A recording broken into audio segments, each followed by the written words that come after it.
Hey everyone, welcome back to the deep dive. It's amazing to think how quickly things have changed with AI. Like Yeah, it yeah. feels like just yesterday we were all just starting to grasp the basics, right? And now, bam, we're hit with this absolute avalanche of new AI tools. It's almost like AI fatigue is setting in, wouldn't you say? Yeah, for sure. It's been quite a ride. That initial wave of excitement, everyone was jumping in, trying out all the new stuff. But now we're kind of moving into this phase where we have to get serious. We need to figure out what actually delivers real value and what's just, temporary hype. Totally. So for this deep dive, we're looking at this really interesting analysis called From Hype to Habit. Which AI tools will still matter in 2026? And it's not just speculation, it's based on real trends, what people are actually using and investing in. And what we want to do today, our mission, is to help you cut through all the noise and identify the AI tools that are actually worth your time and energy. Yeah. So it's not get lost in the AI jungle. So right off the bat, the analysis talks about the great AI reckoning. What exactly is that all about? Well, this reckoning is all about a shifting perspective. It's like we're moving beyond the initial fascination with AI and starting to ask those tougher questions. Like Dr. Maya Chen from Maple AI Ventures, she calls it reaching the plateau of productivity. We're seeing a move from just being excited about AI to really evaluating its practical value in business and everyday life. Does it actually solve problems? Does it make us more efficient? Or is it just another shiny object? Right, that makes a lot of sense. We've all played around, experimented with things, Yeah. and now it's time to separate the wheat from the chaff, right? So let's dig into some specifics. The article dives into AI assistants first. What were we all expecting initially, and how's that playing out in reality? Okay, so you remember that initial vision for AI assistants, like having this superpowered digital helper who could handle almost anything, almost like a personal executive assistant available 24/7. But as William Garcia from Deloitte Digital points out, the most successful AI assistants aren't the ones trying to completely change how we work. It's the ones that integrate seamlessly into our existing workflows and routines that are actually making a difference. Yeah, so it's about adapting AI to our needs, not the other way around. Okay, so which AI assistants does this analysis predict will actually stick around and be genuinely useful in the coming years? Well, they highlight a few key categories. First, there are domain-specialized assistants. These are AI tools that are designed for very specific industries or roles, like legal, healthcare, coding. And this laser focus is what gives them an edge over the more general purpose assistants.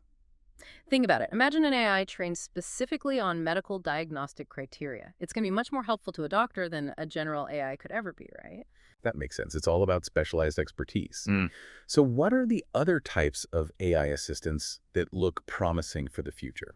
Another big one is assistance with enterprise guardrails. Now, for businesses, things like data privacy, compliance, and security are absolutely non-negotiable, right? So AI assistants that are built with these features baked in from the ground up are far more likely to get adopted and become essential tools. Yeah, trust and security are paramount, especially when dealing with sensitive information. And what about the third type of AI assistance that the analysis says will endure? The third type is integrated workflow assistants. Now, these are the AI tools that can actually connect and interact with all those other business systems that you're already using. The power lies in avoiding these isolated tools that don't talk to each other.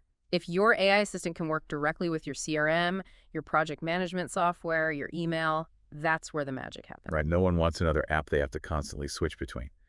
So on the flip side, which AI assistants do they think might lose relevance or just fade away by 2026? Okay, so they highlight a few types here.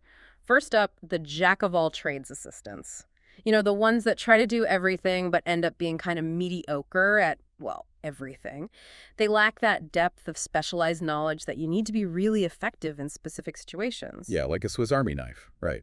It can do a lot, but it's not the best tool for any specific job. So what's another kind of AI assistant that might not make the cut? Another one is consumer-grade assistants trying to break into the enterprise space.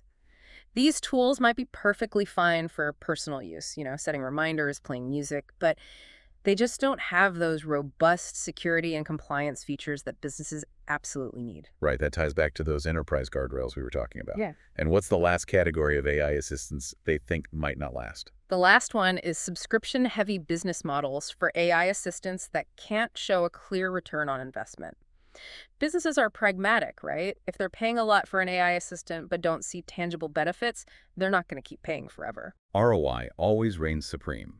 So, okay, let's shift gears a bit and talk about AI content creation. That's another area where we've seen a ton of AI development, right? Yeah. Initially, there was this explosion of AI-generated text and images. Where are things heading now? The fascinating thing here is the shift from quantity to quality. That initial wave of AI-generated content, well, let's just say it wasn't always the most compelling stuff.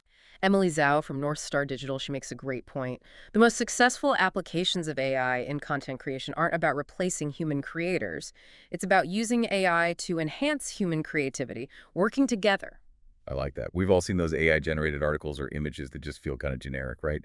So which AI content creation tools does the analysis suggest are likely to be valuable moving forward? Well, they highlight AI human collaborative tools. These are platforms that are designed to help human writers, designers, and other creatives to leverage AI in a way that makes their work more efficient and effective.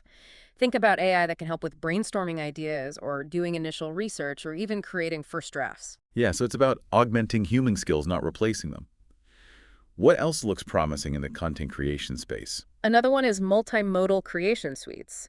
These are platforms where you can generate not just text, but images, videos, and even audio, all within the same system. That ability to create all these different types of content in one place is becoming really valuable. So a more integrated approach, bringing different media together. And what's the third type of content creation AI they think will endure? The third one is brand voice customized AI. This is where AI models are trained on a specific company's brand guidelines, tone of voice, writing style, the whole shebang. This ensures that any content they create is aligned with the brand and doesn't sound like, generic AI output. Yeah, the consistency is key, right? It helps build trust and brand recognition. Now, on the other hand, what AI content creation tools do they think might be on their way out? They mention a few. Basic text generators, for starters. These are the simple tools that pump out really generic content. And as search engines become more sophisticated and audiences demand higher quality, those tools are becoming less and less effective. Right, the bar is constantly rising. So what's another type of content creation AI that might not last? Next up, stock AI image generators. As we get more and more of those similar-looking AI-generated images flooding the market, the value of truly unique and original visuals, whether created by humans or through AI-human collaboration, is going to skyrocket. Yeah, you start to see the same patterns and styles repeating after a while. And what's the last category of content creation AI that they think might be fading? Finally, one-size-fits-all video creators. Those template-driven video tools that lack any real personality or customization, they're just not going to cut it anymore. People can spot generic AI content from a mile away these days. Authenticity always shines through. Yeah. Okay, the next area they delve into is AI agents. Now, this is where things get really interesting. What exactly are AI agents? So Jordan Patel from Microsoft's AI Labs, he describes AI agents as these autonomous systems that can carry out complex tasks with minimal human intervention. They're like AI assistants, but on steroids. They can actually reason about their goals, plan out steps to achieve them, and adapt to changing circumstances. It's a big step towards AI that can operate more independently. Wow, that sounds potentially game-changing. So which types of AI agents do they predict are most likely to endure and become more common? Well, function-specific agents are a big one. These are AI systems that are built to handle very specific tasks or processes, like managing customer support inquiries, scheduling meetings, or conducting really targeted research. They're masters of their domain, so to speak. Yeah, hyper-specialized. Not trying to be a jack of all trades. What else looks promising in the world of AI agents? Agentic workflow orchestrators are another interesting one. These are tools that can coordinate complex tasks across multiple systems, even different departments in a company. Imagine an AI agent that can manage the entire onboarding process for a new employee. Sending out paperwork, setting up accounts, everything.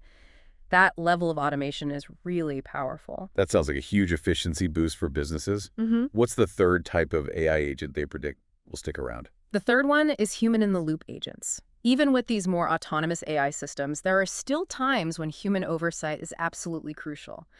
For critical decisions, complex situations, these agents know when to escalate a task or decision to a human operator.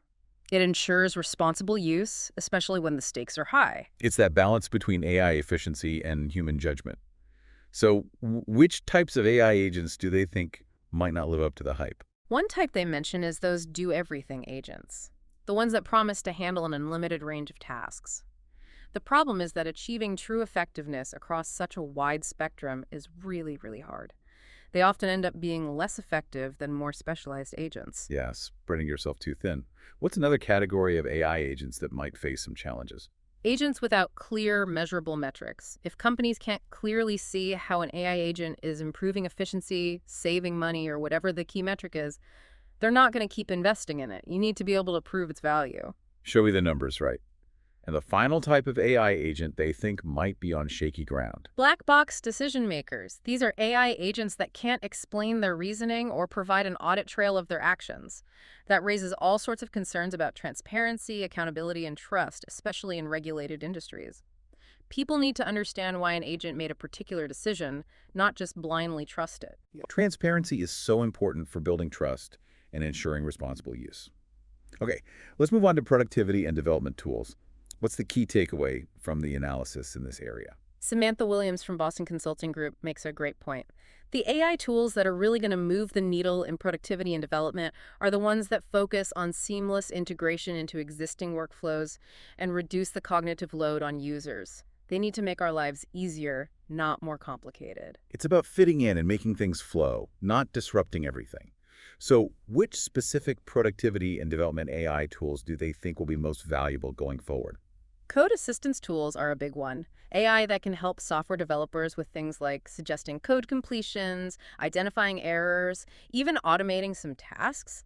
These tools are already having a big impact on developer productivity and code quality. Yeah, game changers for coders for sure. What else looks promising on the productivity front? Meeting and communication enhancers are another one. These are AI-powered tools that can help make meetings more efficient and productive. Things like automating note-taking, identifying action items, generating summaries, anything that can help us get more done in less time. We could all use a bit of that, right? We've all been in those meetings that could have been emails. What's the third type of enduring productivity and development AI? Data analysis accelerators. These are tools that help non-technical users understand and get insights from complex data without needing to be data scientists themselves. It's about democratizing access to data so more people can make data-driven decisions. Putting data in the hands of everyone. Okay, now which productivity and development tools do they think might not be as successful? They point to isolated point solutions. These are AI tools that don't play well with the other systems and software that companies are already using. They create data silos and can actually hurt productivity because people have to jump between different platforms. Data silos are the enemy of progress, right? Yeah. So what's another category of productivity tools that might struggle? Over-engineered interfaces. If an AI tool is so complex that it requires tons of training before you can use it, it's probably not going to be widely adopted. Ease of use is key. If it's too hard to learn, people just won't bother. Keep it simple, stupid, right? And the last type of productivity tool that might not make it. AI washing features. These are features that are marketed as being AI-powered but don't actually offer any real intelligence or automation. People can see through that pretty quickly. You can't just slap an AI label on something and call it a day. Now let's talk about a topic that's becoming increasingly critical. Privacy and responsible AI. This is front and center these days, wouldn't you say? Absolutely. With all the regulations and growing public awareness, solutions that put data protection and ethical AI principles first are no longer optional. Nicole Thompson from McCarthy Tetrol even argues that building AI that respects privacy is becoming a major competitive advantage. It's about building trust with users and showing that you're committed to doing things the right way. So it's not just about checking boxes, it's about building that foundation of trust. Which AI features that prioritize privacy and responsibility do they think will be most valuable in the long run?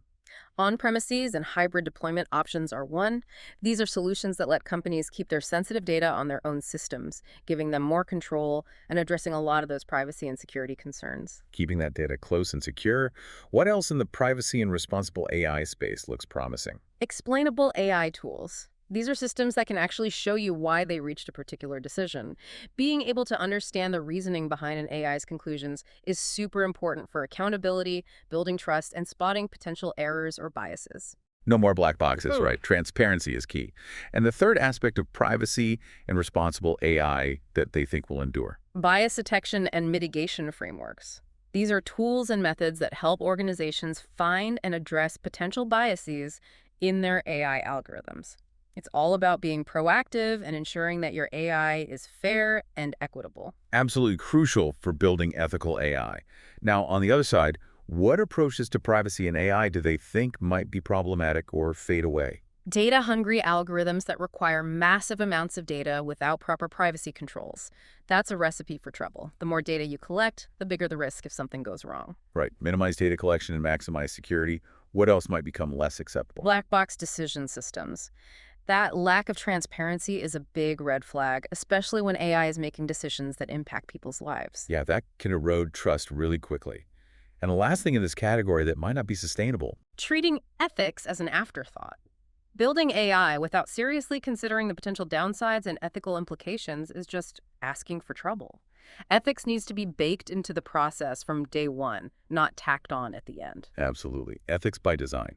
So to wrap things up, the analysis provides some guiding principles for building an AI stack that lasts. What are the key takeaways for our listeners, whether they're running a business or just trying to figure out which AI tools to use in their daily lives? Okay, so for businesses, the emphasis is on prioritizing integration, making sure new AI tools can work with their existing systems. They also stress the importance of measuring concrete outcomes and focusing on AI projects that deliver a clear return on investment. Start small, they say. Don't try to boil the ocean. Focus on specific use cases. And invest in AI literacy within your company so everyone's on the same page. And of course, establish clear guidelines for responsible and ethical AI use. Solid advice for businesses. What about for individuals trying to navigate this crazy AI landscape? For individuals, it's about being more mindful. Choose AI tools that actually save you time and energy, not just add to the noise. Think about privacy. Understand how your data is being used. Look for tools that are easy to learn. Don't get caught in subscription traps for tools you don't really need, and try to choose tools that work with your existing software and services. Great tips. Yeah. It's easy to get overwhelmed with all the AI news and new tools coming out all the time. How do they suggest dealing with that AI fatigue? Well, Michael Chang from RBC, he has an interesting take on this. He says that this shift away from the initial hype towards a more realistic view of AI is actually a good thing. It's about being pragmatic. Start small. Find AI tools that solve specific problems you're facing and focus on getting real results. Make sure the tools you choose are easy and enjoyable to use. Have a plan for evaluating new AI tools before you jump in. And don't feel like you have to try everything new that comes along. Focus on what works for you. That's a good reminder. You don't need to be on the bleeding edge of every AI trend. Okay, finally, what about the future? What do they see happening in the world of AI tools?